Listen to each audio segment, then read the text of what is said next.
Depuis l'annonce du plan Diomaye pour la Casamance le 8 octobre dernier, vos services se sont tous mobilisés sans relâche à nos côtés pour réfléchir sur la possibilité d'apporter tout le soutien et le réconfort nécessaires aux populations retournées et fortement impactées par le conflit.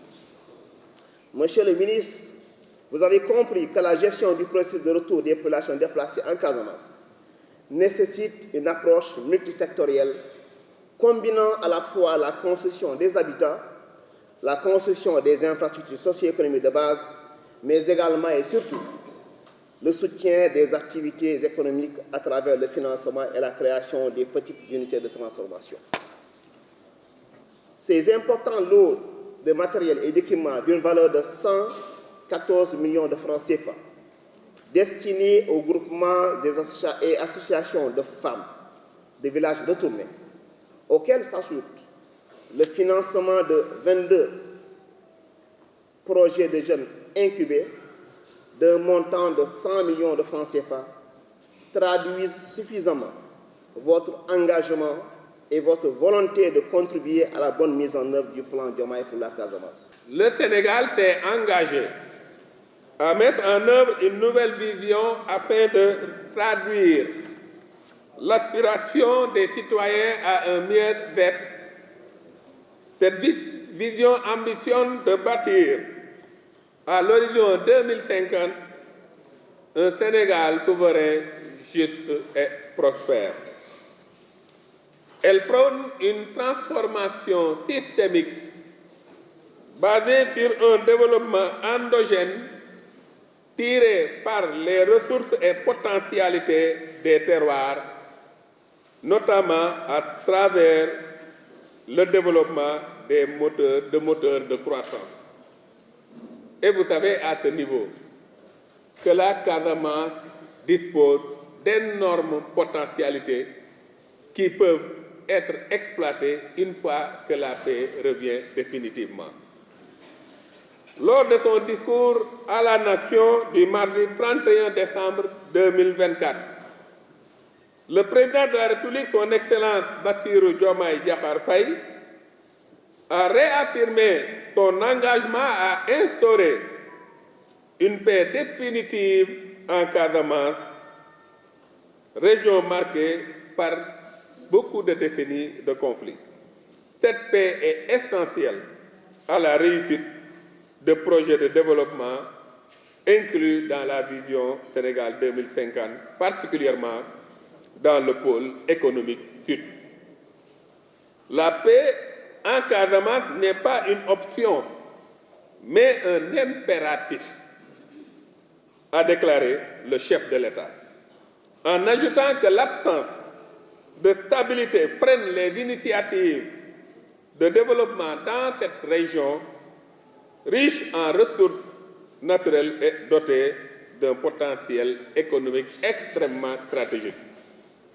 C'est ainsi que le gouvernement a fait de la question du développement de cette partie du pays une très grande priorité. Elle a été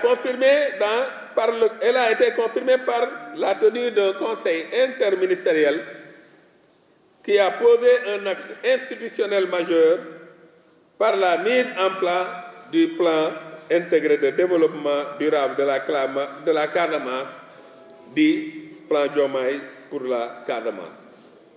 Dans ce plan de 22 mesures, le chef de l'État y exhortait notamment le ministère de la Microfinance, à travers le Premier ministre Ousmane Sonko, à déployer les mécanismes appropriés d'appui et de conseil en relation avec l'écosystème dans le cadre de la mise en œuvre des actions et interventions au profit des déplacés.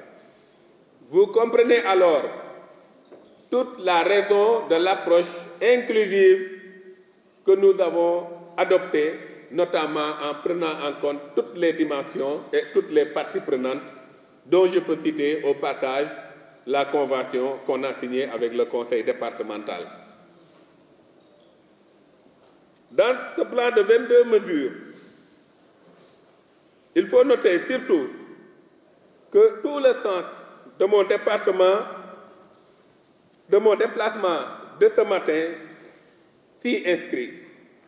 Il s'agira d'apporter une contribution dans l'exploitation du potentiel économique au niveau des villages affectés douloureusement et durablement par les conséquences fâcheuses. On est venu à Ziguinchor dans le cadre du plan Diomaye pour la Casamance, à la suite du conseil interministériel pour assister et accompagner les déplacés de retour à la suite de la crise que nous avons connue dans cette belle région. Et surtout pour aider les organisations d'économie sociale solidaire à pouvoir être dans des conditions qui leur permettront de pouvoir mener des activités socio-économiques pour contribuer au développement et particulièrement à cette vision Sénégal 2050 qui a été lancée par les plus hautes autorités.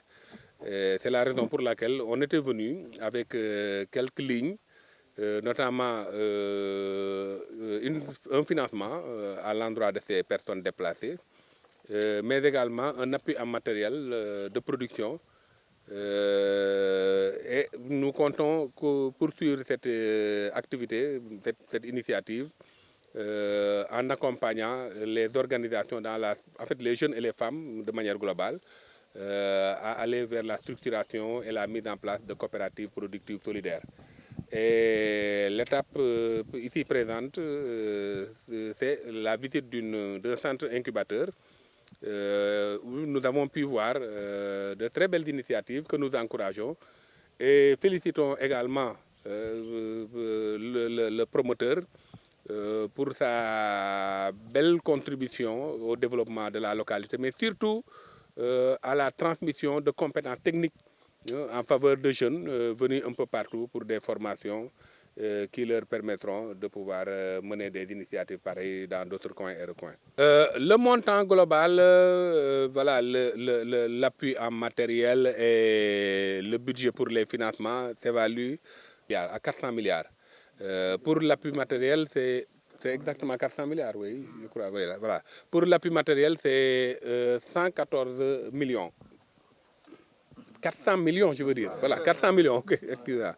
Voilà, pour l'appui matériel, c'est 114 millions en appui matériel. Le reste, c'est pour les financements, voilà, dans la production. 193 organisations sont prévues, en fait, sont impactées. Mais ça, c'est l'impact, en fait, en termes de... C'est l'effet direct. Mais l'impact, c'est plus que ça. C'est plus que les 193. Parce qu'en fait, il y a d'autres appuis, notamment avec l'IMSEC. Mais on n'a pas également mis en branle le pacte FI, le pacte pour l'inclusion financière universelle. Autrement dit, déjà, IMSEC a prévu de mettre 50 millions pour accompagner ces organisations. Et dans le cadre du pacte FI, il y a 783 milliards qui sont prévus pour l'ensemble de ces organisations au plan national pour pouvoir obtenir des financements dans le cadre de ces activités. Donc, juste pour vous dire que, étant entendu que ce sont des organisations d'économie solidaire, l'impact va être triplé. Voilà, parce que ce sont des organisations, ce n'est pas des unités. Et dans la chaîne de valeur, avec tout ce qu'il y a comme processus de valorisation, nous avons d'autres activités, ou si vous voulez, d'autres métiers qui vont émaner de ces produits de base, de ces matières premières. Vous savez, quand vous faites des interventions, vous avez toujours un diagramme de polarisation. C'est-à-dire vous commencez par les endroits où voilà, la problématique est plus dense. Ensuite, vous élargissez. Donc, dans la seconde phase, on sera à Kolda, à Sédhiou, voilà, et ainsi de suite. Parce que, c'est l'occasion de le dire, on a prévu de mettre en place 1000 coopératives productives solidaires. Et dans tous les corps de métier. Ce n'est pas seulement dans le secteur de l'agriculture, mais de l'artisanat, tous ces métiers que vous pouvez voir, que vous avez, comme les coiffeurs, voilà, les tailleurs, tout ça, ils seront mis dans des coopératives, juste pour pouvoir assurer et viabiliser la chaîne de production et permettre aux jeunes de pouvoir tirer des revenus à partir de leurs activités économiques.